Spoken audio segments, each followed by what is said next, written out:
اس کے علاوہ یہ کلاس بی کے اندر بتایا گیا ہے کوئی بھی پرکوزٹس.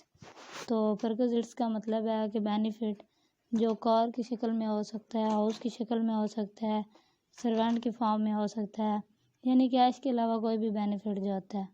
اس کے علاوہ کلاس سی کے اندر بتایا گیا ہے کوئی بھی اماؤنٹ جو الاؤنسز کی فارم میں دی جاتی ہے، یعنی کہ کاسٹ آف لیونگ ہے، سبسسٹنٹ ہے، رینٹ ہے، یوٹیلائز ایجوکیشن، یہ ساری چیزیں جو ہیں یہ بھی سیلری کا حصہ ہوں گے، یہ الاؤنسز بھی، اور یہ بھی انکم چارجیبل ٹو ٹیکس ہوگی. جیسا کہ ایئر فورس کے آفیسرز ہیں تو انہیں وہ ان کو جتنی بھی یا جو فورسز کے آفیسر ہوں گے انہیں جتنی بھی فیسلٹیز وغیرہ دی جاتی ہیں ان کے بچوں کو ایجوکیشن وغیرہ کی، وہ ساری جو ہوتی ہیں وہ ان کے انکم کا حصہ ہوتی ہے اور وہ چارجیبل ٹو ٹیکس ہوتی ہے.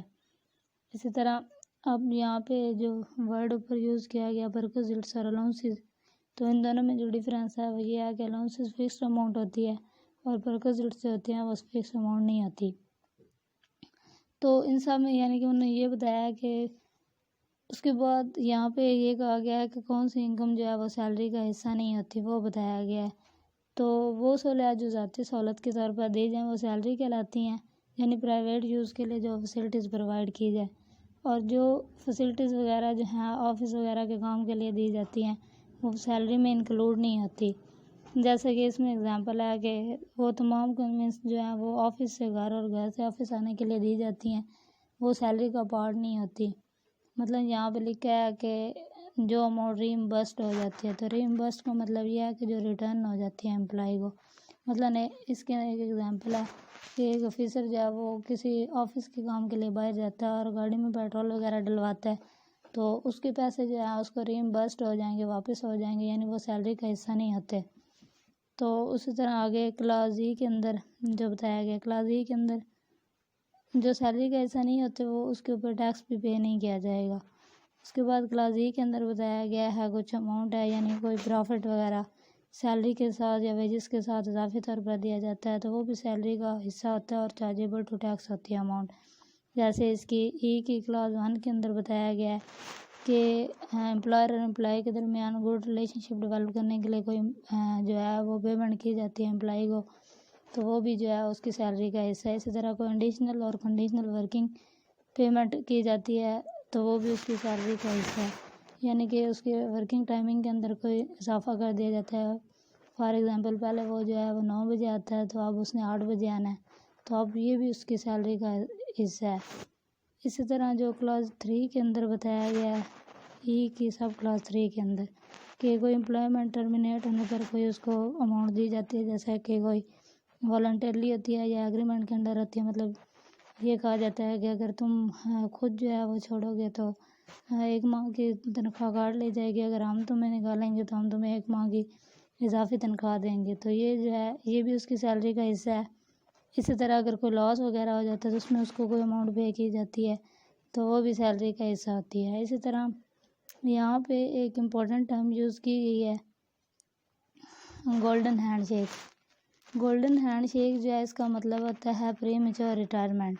اگر ایک بندے کا ریٹائرمنٹ کا پیریڈ رہتا ہے اور وہ جانا چاہتا ہے تو بیفور ریٹائرمنٹ جو اسے اس کی منتھلی سیلری کے اکارڈنگ جو پیمنٹ کی جاتی ہے اس کو گولڈن ہینڈ شیک پیمنٹ کہتے ہیں.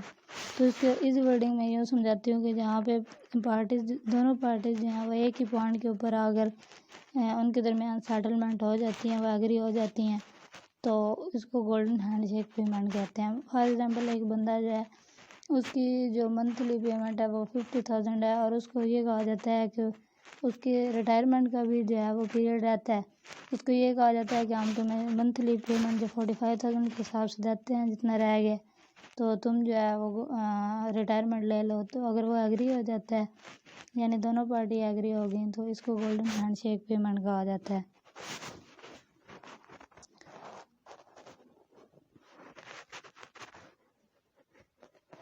امید ہے آپ کو اس ٹرم کی سمجھ آ گئی ہوگی. میں نے اس پورے کے اندر جو ہے وہ پہلے تو سیلری کا انٹروڈکشن دیا ہے شارٹ سا، پھر اس کے بعد بتایا کہ سیلری انکم جو سیلری سے آتی ہے وہ سالانہ طور پر چارجیبل ٹو ٹیکس ہوگی اس انکم کے علاوہ جو ایگزامٹ ہے.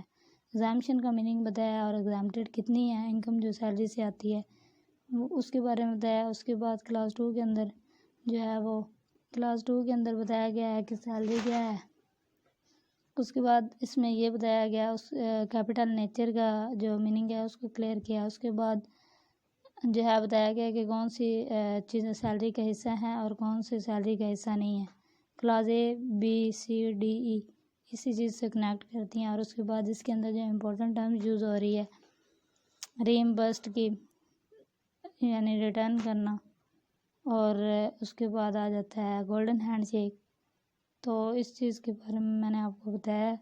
امید ہے آپ کو اس کو سمجھ آ گئی ہوگی. اس کے بعد کلاس ایف کی طرف چلتے ہیں. کلاس ایف کے اندر جو ہے وہ بتایا گیا ہے پروویڈنٹ فنڈ کے بارے میں. تو اس میں اب یہ چیز بتائی گئی ہے کہ جو امپلائر اس میں کنٹریبیوشن کرتا ہے جتنی اماؤنٹ جس اماؤنٹ کے حد تک، تو وہ تو سیلری کا پارٹ ہوتی ہے، وہ چارجیبل ٹو ٹیکس ہوتی ہے. لیکن جتنا امپلائی کنٹریبیوشن کرتا ہے جس اماؤنٹ کی حد تک، وہ چارجیبل ٹو ٹیکس نہیں ہوتی. تو یہاں پر اس کو جو ہے وہ ایک ایگزامپل سے سمجھایا گیا ہے. فار ایگزامپل جو ہے وہ 100 روپیہ جو منتھلی بیسس پر جو ہے وہ پروویڈنٹ فنڈ کے اندر جاتا ہے، تو 40 روپیہ جو ہے وہ امپلائی کی کنٹریبیوشن ہے، اور جو 60 روپے ہے وہ امپلائر کی کنٹریبیوشن ہے. تو جو 40 ہے وہ سیلری کا پارٹ نہیں ہے، اور جو 60 ہے وہ سیلری کا پارٹ ہے، اور جو سیلری کا پارٹ ہے وہ چارجیبل ٹو ٹیکس ہے.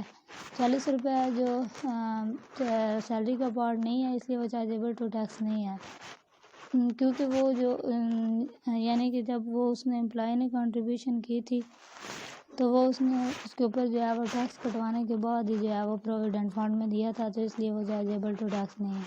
تو اب فار ایگزامپل ٹوٹل جو ہے وہ 60,000 بنتا ہے پروویڈنٹ فنڈ. اس میں سے جو 40% کے حساب سے اگر نکالیں تو 24,000 جو ہے وہ امپلائی کی کنٹریبیوشن ہے، اور 36,000 جو ہے وہ امپلائر کی کنٹریبیوشن ہے. تو اب جو 24,000 ہے اس کے اوپر جو ہے وہ کیونکہ اب سیلری کا پارٹ ہی نہیں ہے، تو اس لیے وہ چارجیبل ٹو ٹیکس نہیں ہے، کیونکہ امپلائی نے وہ اپنی جیب سے جو ہے وہ ٹیکس کٹوانے کے بعد دیا تھا.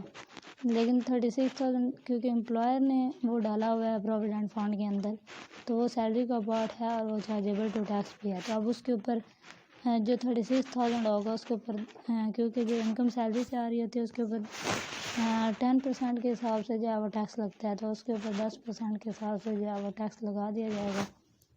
یعنی کہ 10% کے حساب سے لگایا جائے تو اس کے اندر سے وہ